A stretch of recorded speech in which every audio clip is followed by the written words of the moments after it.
Jadi kemudian keberadaan seperti di Jogja, di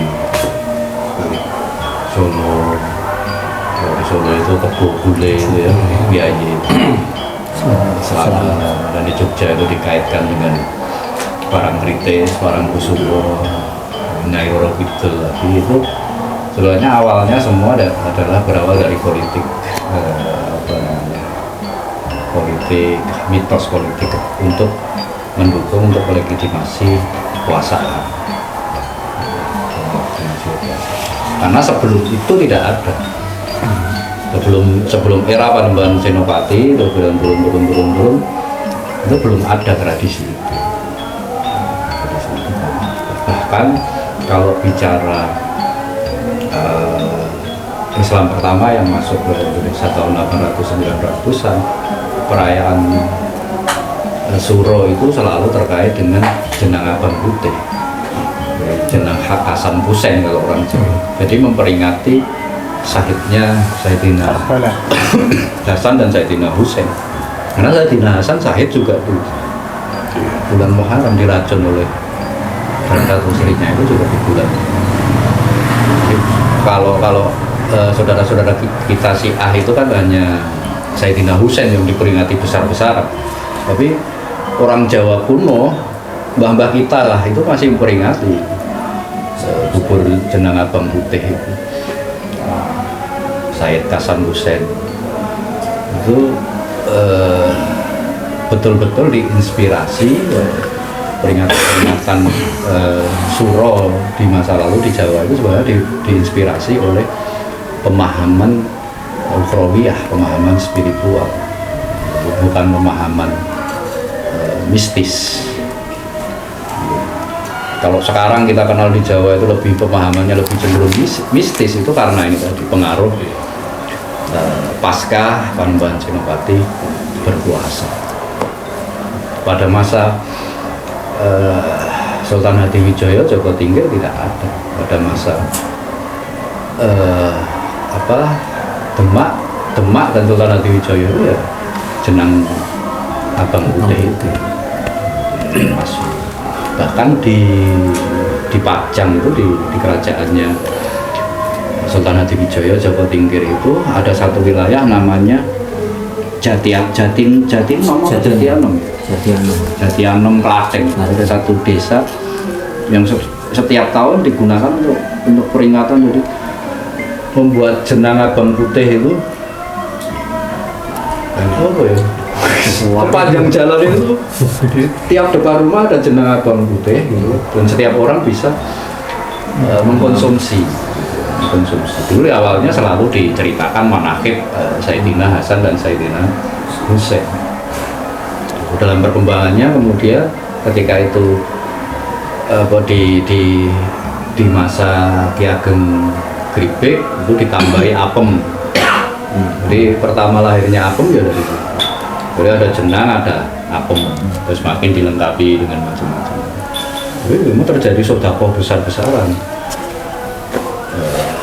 Sampai hari ini itu masih terjadi, terutama apem jenang abang putih ya masih, tapi tidak semasif di masa lalu.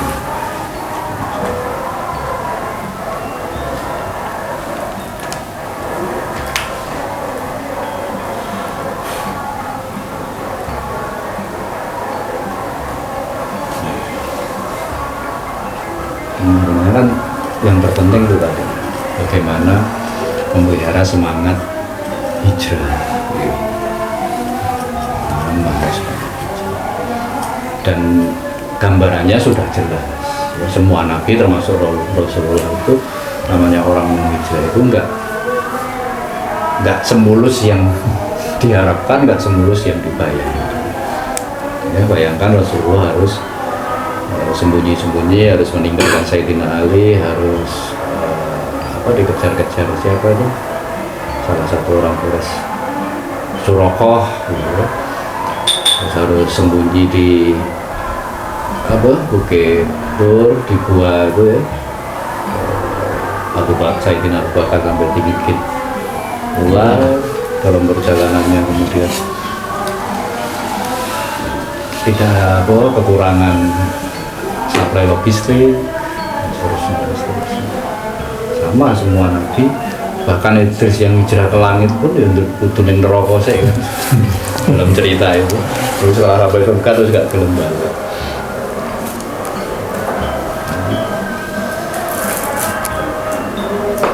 Tapi dari semua itu kalau kita mau melihat, kalau kita mau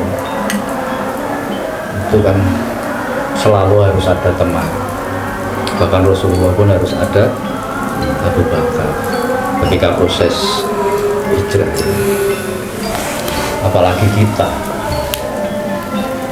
Itulah pentingnya jemaah, pentingnya komunitas, pentingnya kelompok. Dalam sejarah hijrah yang dewean itu yang cuma Nabi Idris sama Nabi Isa.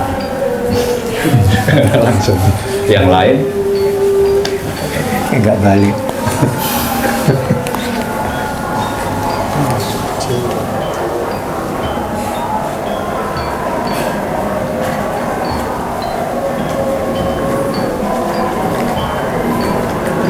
Kalau wong Jawa nggak masih keris, mbah keris. Kita harus ngilmoni dari sisi hakikatnya, hakikinya. Sakjane pusakane awake keris itu kan pusaka. Pusakane awake dhewe iki opo sih? Pusaka utama kita itu yang menyimpan keimanan itu apa? Yang menyimpan keislaman, keimanan itu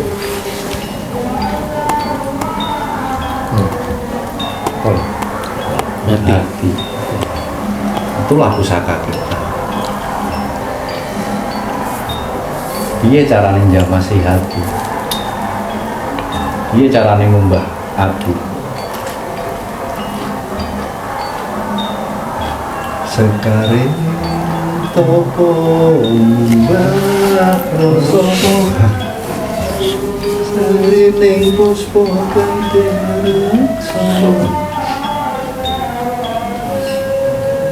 satu-satunya yang bisa mencuci hati itu hanya zikrullah.